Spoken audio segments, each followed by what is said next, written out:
We're going to start with toasts. Quick couple of notes here. We're all going to cheers at the very end of all the toasts, just so that you guys don't run out of water or what have you. But you can feel free to clap after each of the speeches. The first person I am going to welcome up is actually the Maid of Honor, Madeline Van Kampen.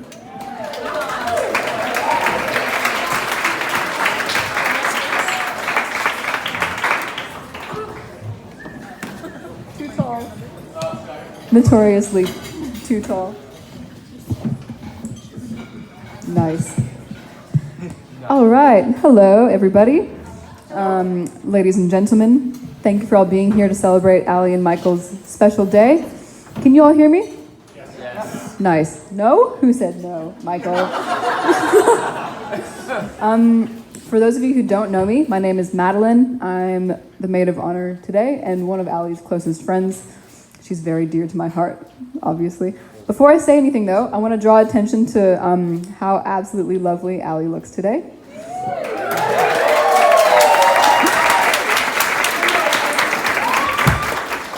Michael is a very lucky man, and of course, he's looking very dapper himself. So, way to go, Michael. Allie and I have known each other for a very long time, probably like we were 5 or 6 or something when we met. And we've gone to church together for our whole lives. So started off, I think, back in the day of Mother Mary Green Church. It was it was a great time. Now, the friendship didn't immediately blossom into the beautiful flower that it is today. Mostly because Allie and I are actually like completely different people. We are fundamentally different, especially when we were younger. We used to be complete opposites. We used to even joke about it. There was one phase of our teenagehood where we were taking pictures of something on a MacBook, you know, like boop, boop, boop, and it takes a bunch of pictures. We have a bunch of those, and she's wearing this yellow hoodie with like a rainbow on her cheek or something, and I had just dyed my hair black for some reason, you know, to be cool. And we just laugh about it because for our whole lives, she's been very much Beanie Baby collections, My Little Pony, that type of thing. And I'm not sure what I did, like played with plastic dragons or something, I guess. But don't even know. So we spent our days total opposites, going to church, watching Lord of the Rings marathons. Woo! And then teenagehood hit. Oh my goodness. Allie had a crush when we were preteens. She had a little crush on a guy. There was a boy, and we all had secret nicknames for these people. I'm not going to go through all of them because they're really embarrassing. But, you know, in case the FBI was listening in, we needed some code names. But I remember hanging out with Allie once after she'd returned from a missions trip to China, and all of a sudden the crush was not important. She totally forgot about this boy. And I was like, I wonder what happened there. And she mentioned, you know, how amazing the trip was, the food, the culture, and the amazing kids. And then this boy, who was kind of cute as well on the missions trip, it was Michael, the man of her dreams. He was like the spitting image of 3 of her celebrity crushes at the time. Yeah, he was. So somehow in China, she had fallen. He tried to make her eat jellyfish, I think, and, you know, that's kind of taboo for Allie, so that's really nice. Young love, all 20 feet of Michael Unger's hair and self had waltzed into her life, and things would never be the same. And she slowly continued to fall in love with him every day after that, the more she got to know him. And I feel very lucky to have witnessed the generous and hilarious couple that is Allie and Michael. I've watched them grow. It's been amazing to learn and watch and see how they balance each other out, because maybe they're not as opposite as Allie and I, but it's really cool to see how they complement each other. In all honesty, most of my friendship with Allie is accredited to her. She's the one who throws everything she has at each human in her life. She showers them with adoration constantly, and thoughtful gifts, and, you know, stickers and clippings of things that reminded her of you, things like that. And it was very relentless. I was no exception to this rule of hers, where she just loves everyone around her, and I was on the receiving end whether I liked it or not. So when I first decided to fly to Australia, I now live in Australia, for those who don't know, She wrote me a whole bunch of letters, all with different titles for different things I might encounter, like feeling homesick, or going on the plane for the first time, that I could open and read these letters she wrote me. They were all like heart-throbbing sob letters that I would cry at every time, and I keep them still, and it was like the sweetest thing ever. Like, no one who thinks to do things like that. So needless to say, that persistence she shows in adoring everyone is what makes her one of the closest people to me, I think. It's not just good day and sunshine moments that she's like this, she'll walk with you and deeply feel every moment you feel, as though it was her own burden. And I think it's amazing. So Allie, I believe that this is something that's gonna make your marriage with Michael strong. We know that you will fight for love and fight for your friends, and I know for a fact that you will not stop, no matter what, even though things can change. Michael, you are the luckiest man alive, and I'm incredibly thankful that you've always treated her like the actual jewel that she is.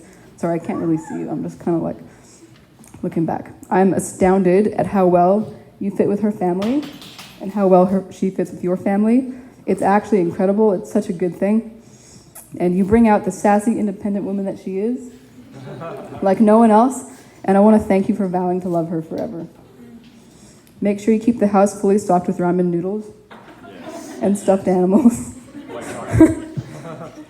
To Allie and Michael, the bride and groom, the dearest humans, may you be surrounded by love and joy for your whole lives together. Love you. Cheers, but after.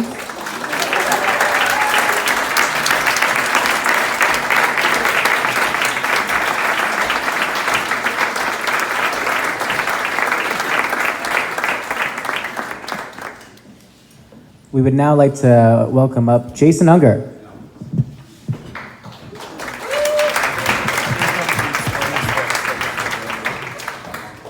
Hello all, my name is Jason, I'm Michael's brother. Not sure how I'm going to follow that up because I didn't write anything, but we met when I was 3. In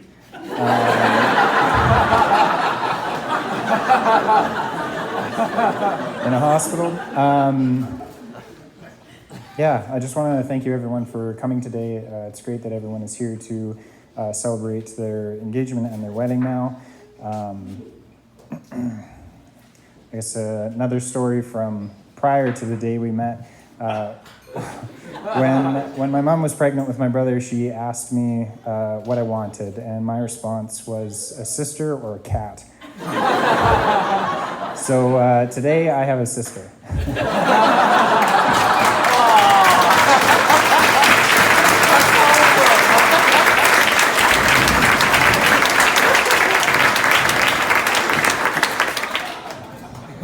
I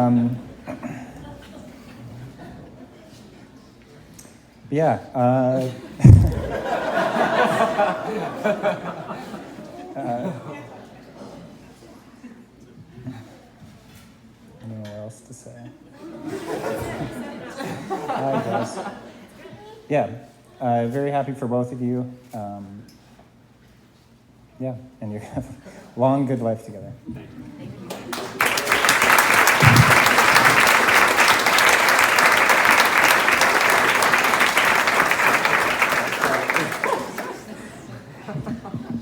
All right. I would love to welcome up the groom's family, the Ungers.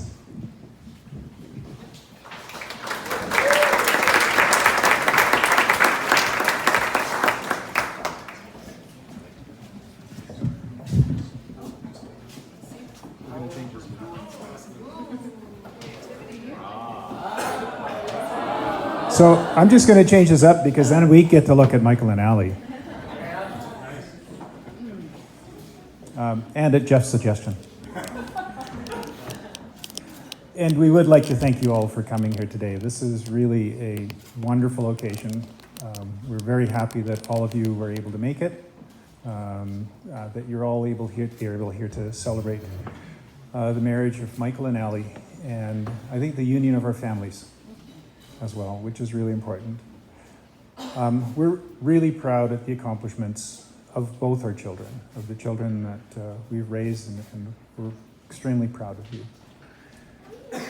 Michael has a passion for theater, arts, And as you've heard from Matto, for people, for helping others, and even his problem-solving abilities. And I was thinking today when we were reading kind of the spirited love for one another, and as well as helping others, he already exemplifies what we read today. Michael and I drove to work together. He works at Vertigo Theatre, for those of you that don't know. That's downtown underneath the Calgary Tower. And I worked in Bankers Hall, which is also downtown. And so we drove to work together for a number of years, both in the mornings and the afternoons. And sometimes the rides to and from work, sometimes there was lots of conversations. Maybe the mornings were usually more quiet. Michael is not a morning person. And he used to be. And then the afternoons were maybe a little bit more discussion went on, but I'm certainly going to miss those kind of drives back and forth to work. One of the mornings when we were talking about this upcoming wedding, Michael actually said that if anybody puts together a slideshow of pictures, that somehow mysteriously the projector's lamp might fail. And I'm awfully glad that we have a slideshow here together, and that Michael and Ali were willing to put that together, or willing to kind of go through the pictures. And thank you, Jeff, for putting that together today. And vet the photos that we put in. There's only 300. I think we had a few more hundred than what is up there right now. But anyway, at that particular point in time, when he said that statement, I have here, like any thoughtful and good parent, I ignored him and started looking through the pictures of what we had on file. And I found lots of pictures, and lots of them that were silly, and lots of humorous ones, but many others that really displayed his personality. He's caring, he's warmth, and he includes others. And I'm glad, like I said, that we were able to share those pictures with you today. Another thing I remember is one of the evenings we were sitting around the dinner table, and Michael said that when he was going for a walk, he came across a homeless person. And he asked him if he had any allergies, nuts or chocolate. And when they said no, he gave him his homemade cookies that he had taken for lunch. And I think about that. We smile and we laugh at somebody thinking to ask a homeless person if they have allergies. And I've thought about that conversation a number of times, just that part of the conversation. And it taught me a number of things about Michael, and I think they're confirmed again today, is that he sees the details and he asks the small questions as well, that maybe others often miss, that I often miss. And that was one of the things that it taught me. So instead of just getting things done, he focuses on the details both in people and in relationships. So let's talk about Allie for a little bit here. So she has been out of her home an infinite number of times. I've lost count. Beginning with youth group, and then Art Attack with Susan, and then as Michael and Allie's relationship grew, naturally a number of times as well. Her energy and enthusiasm are boundless. Matto, you've said the same thing. And honestly, it's hard to understand how Michael keeps up with her. I don't even drink coffee. Long legs.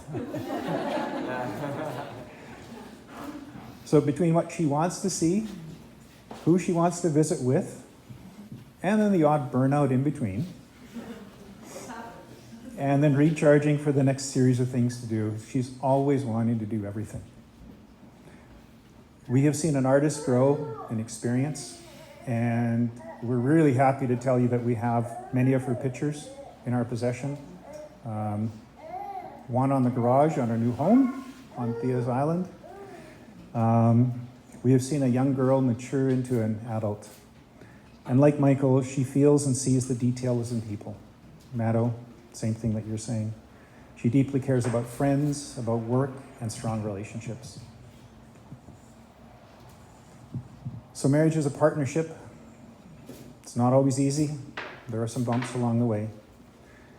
And it's not always about agreeing, but it is helping the other to be a better person.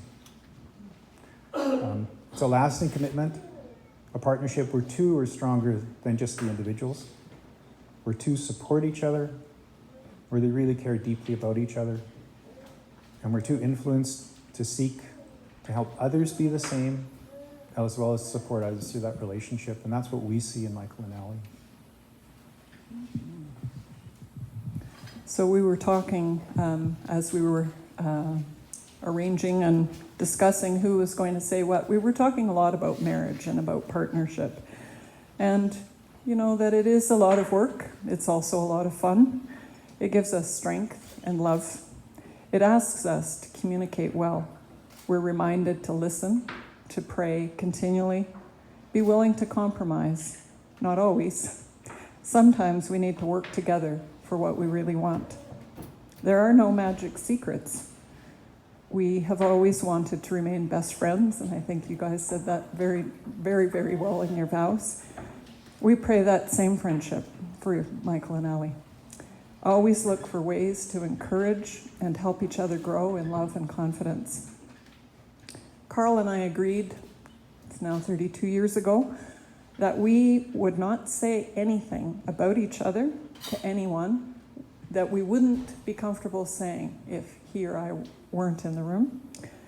Sometimes, yes, we vented to friends to figure out a kinder way to say what it was we were going through.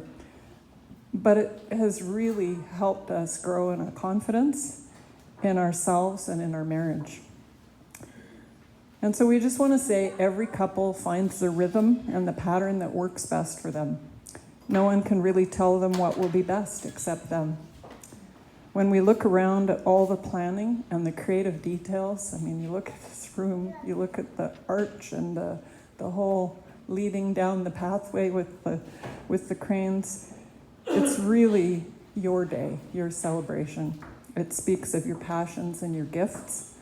The birdseed hearts reflect your love, your many dates of feeding the birds in Princess Island and Baker Park and Confederation Park, the centerpieces with the arbutus branches and the golden sea creatures, your connection with the West Coast. It's kind of like the joining of the families, the prairies and the ocean. In a small way, it does show us joining together. We think our families are awesome and they're being made even better by this. And Allie, we love and respect you very much. We also know that you've created something new in your marriage because of your unique backgrounds, your upbringings, struggles, loves, and passions. So, again, we love you very much. Over the years, we have prayed, and we will continue to pray, that God will bless you and your home, that he blesses your union, and that he continues to be a focal point and guide for you during joyful times as well as challenging times, that he speaks loudly and yet gently into your hearts. Cheers.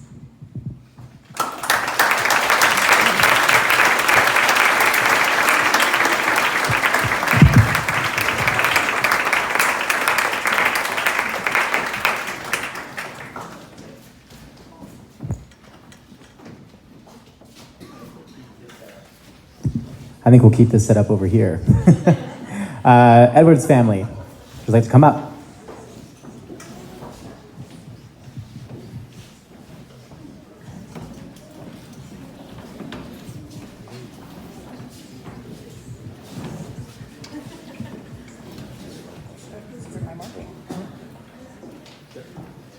Good afternoon, everyone. Thank you all so much for coming here. It's good to see have all of us together in the room. I think Jeff and I were the first people to know how wonderful Alison was. And it's so nice to be here with all of you who now know the same thing. And Jason, you've gained a sister, but Michael, we have gained a son, and we're truly blessed and overjoyed to have you in our family. I'm going to share our wedding. Ellie, stop. Don't cry. Stop. I have to get through this. Our wedding verse is applicable to you guys. You are friends. We've seen over many years you work together and help each other. And these verses I'm going to share with you epitomizes for me who you are now and who you will continue to be. And the fact that you share a faith makes you stronger together. This is from my favorite book of the Bible, which is Ecclesiastes chapter 4. 2 are better than 1 because they have a good return for their labor. If either of them falls down, one can help the other up.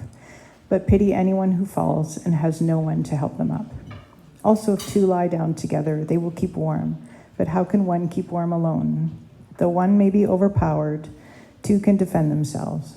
A cord of 3 strands is not quickly broken. We love you both.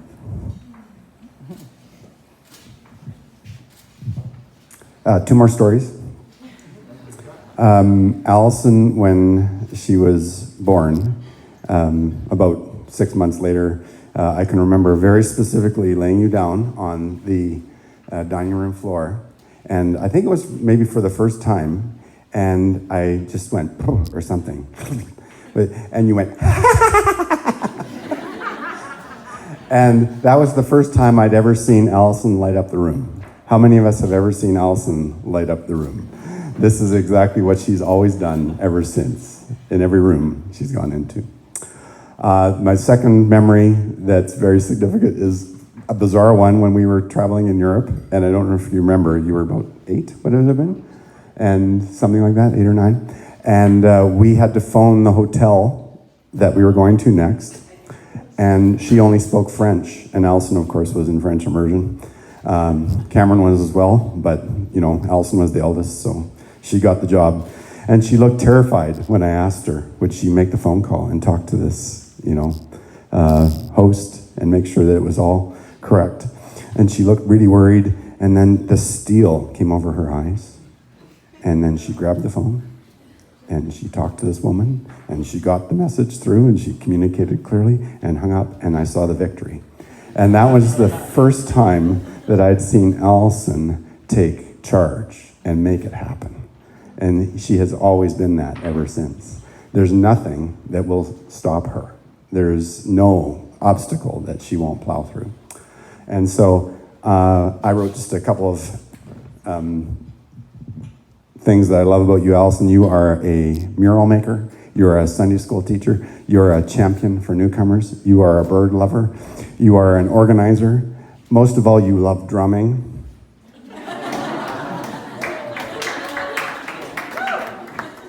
And she loves Jesus. Second to your mother, you are the most beautiful woman on the planet.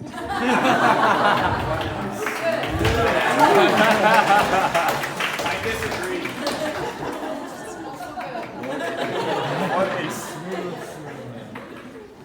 Michael, of course, you know what my biggest memory is from you. After church, one Sunday, I'm standing in the hallway greeting people on the way out, just like I normally do. And Michael comes up to me and says, "Can I talk to you for a second?" And I say, "Sure." "What about?" And we go over to the side, and for some reason, Alison is hovering around over in the corner.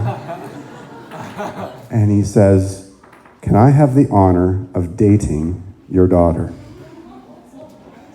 And I just sort of went, "What?" Who does that? And then I realized I was dealing with a whole new level of man.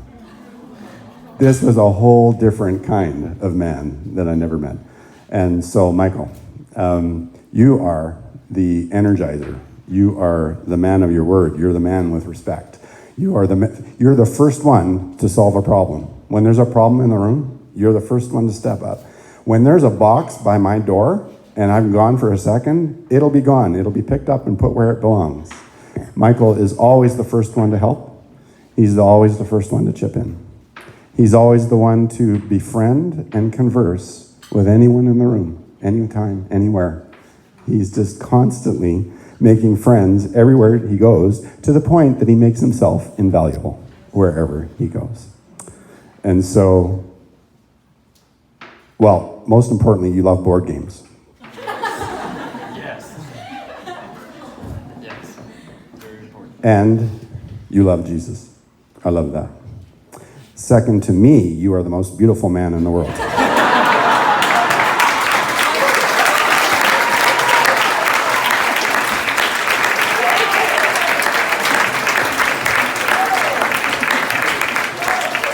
agree with that.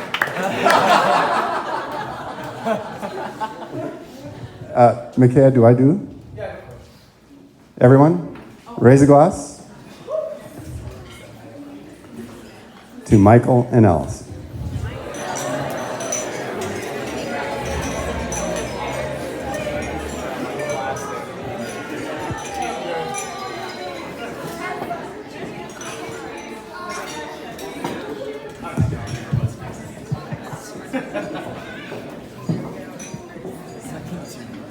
You are